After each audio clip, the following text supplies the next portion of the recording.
Hey, what up people, how's it going? This is Bharti. Welcome back to another video on ReactJS. So the primary idea for this video is to discuss about something called as controlled components.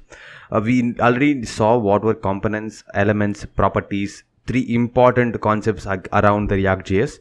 But in this video, we're going to be seeing about what are controlled components. The idea that we have forms in an HTML page, like we can fill out any form in the website, that is actually a simple example of a control component.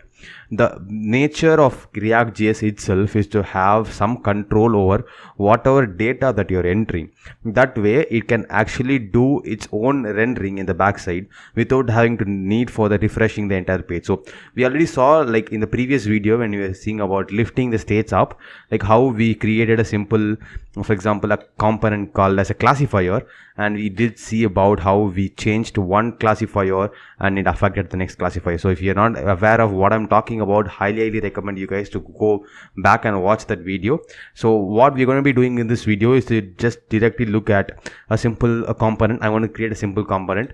I'll call it a form component, or the home app is already here, so I'll just do a home app, extends the usual stuff, react.component, and we'll just directly go in and start doing the render. So the render is going to be will return, and inside this we will create a simple div, or we'll create a simple form tag, and we'll say that inside the form we can have a simple label. We can say enter your data or something like that, and we'll say your ID, and the label is followed by a simple input tag, and the input is going to be about what the user is going to type. So for example, we can have a simple input type is equal to text, and we can have something called as a name, and we'll call it ID. So this is going to be it, and followed by a simple button. Input button type is equal to submit, and we'll call it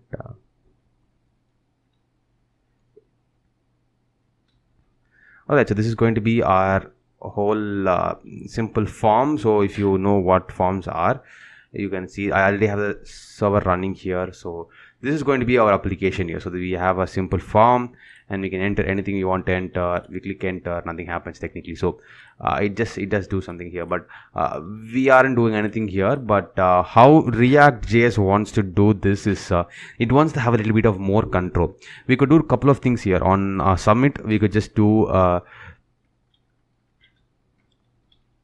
we can do a simple function call here. It could be handle form submit, and this is basic JavaScript. But this is not going to be how it works with ReactJS.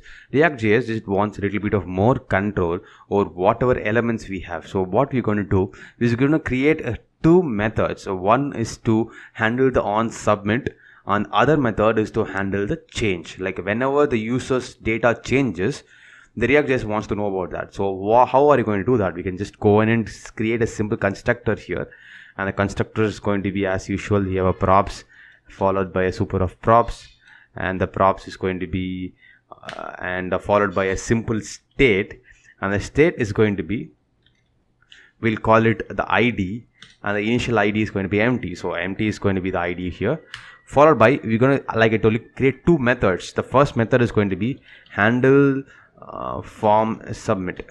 Let's call it here. Function will come here, followed by handle data change. We'll just call these two methods so that it's easy for us to explain what is going to really happen. So what now has to be done is we need to bind these two methods, right?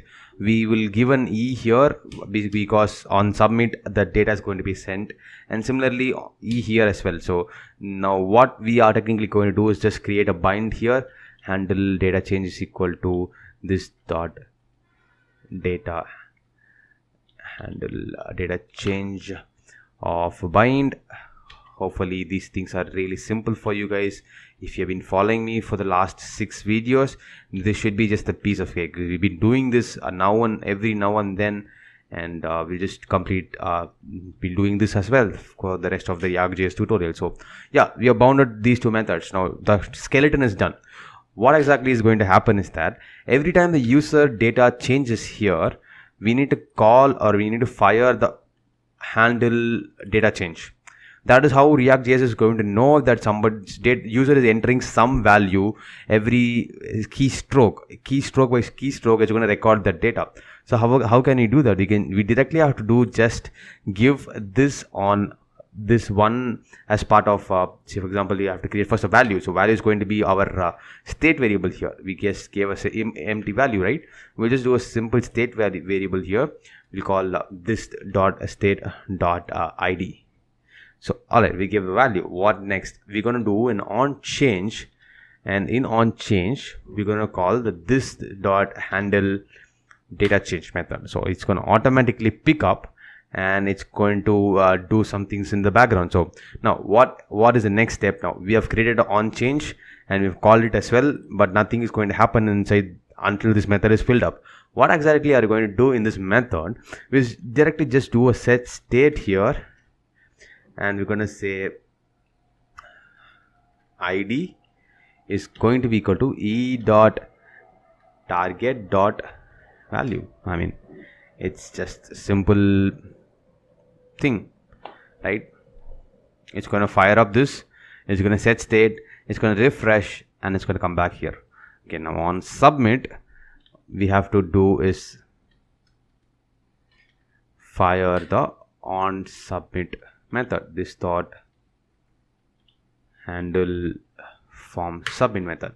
And on form submit, again what we're going to do is just print a log or do something like this log. I'll do a log dot console dot log to React exactly see what is being set to the final on submit. We can see that by just doing it directly this dot state dot id, and we are done with this part of the complete workaround with the form. We have saved it, so it should be automatically reflecting here. It is bind is not defined undef. Why is bind not defined? Oh my god, what a piece of stupid thing have I done. It should be bind of this. I have put bind as a parameter here. My bad, folks. I'm just as stupid as which says cannot read property bind of undefined. Why does okay, again the mistake. I copy pasted. I forgot this part. Awesome. So oh my god, it says something else again. Oh my god, I've just forgotten here. Okay, I've forgotten here, so I'll just skip this part. It should be running. Oh my god. Okay, so this is how it should be. We did this over the last 8 videos, and still I haven't picked this up. Okay, so this is how it's going to be. So what exactly is going to happen is it's still going to happen. The same thing is going to happen. Nothing else specifically from the previous work, but I'll just open the console here for us, because when you submit, it's going to print it here. Did you see the print? It did print, but it did a refresh. So how are you going to stop that refresh? We can just do even e dot prevent default, and this method will automatically take care of not firing this thing up when the enter is done. So it's not going to do a refresh. So enter, it's saying whatever you expected, so it's not refreshing, and that's what we exactly expect. So this is the simple thing that we did. But how exactly is it different from the one we saw previously? We didn't have to go through all of this to get the same output. The reason why we came to this part is because this is a very simple example of a form. We could even replace this input with a simple, say, a select tag. We could replace this with a simple form submit or an image upload or a file upload. All of this is possible, but why do exactly go to this whole property or whole workaround for making this work with ReactJS? The main answer is because ReactJS wants to know every single keystroke, so that in the background it does not have to refresh every single time. So for example, when you hit enter, it could even automatically pick this value and save it or reflect this in some other component. In that case, we do not need to have a refresh of the entire website. So that is the main particular reason why we are going for this purpose of going and having a handle data change and a handle form submit method for every form or with respect to every component. And that is why react.js sometimes can look a little bit of a tedious process to work, even a basic thing, but at the background it's going to be very modularized and it's going to be really clean. It's called as a true functional programming, and so when you can go through that stage, this is not going to seem very tedious for you, because in terms of maintenance this is very clean for me. I can directly go and say that there is going to be a state variable called id here, which I can directly pick up. If I want it to be moving up the state, I can just move this, I can lift the state up and I can use it across various components. So all of that is possible only if I go through this way of handling a controlled component. And that's why we have this video here, and that's a particular reason why I made this video, to explain to you guys why a controlled component, especially in terms of forms, is very important. There are other ways as well. There's another way called as uncontrollable component, which we might see in the couple of weeks time, when I can try to make sure that you guys understand that as well. So that is it for this video. Like I told you, you can replace this with select tag, you can replace this with a simple button for form upload, or it could be a simple image upload, and all of that is possible. I'll drop a link in the description below for a similar tutorial that I wrote, and which you can directly take up and see how I've coupled different things and how the form is going to be working with a controlled component. Let me meet in the next video. Until then, it's Bharat. Peace out. Have a super awesome day.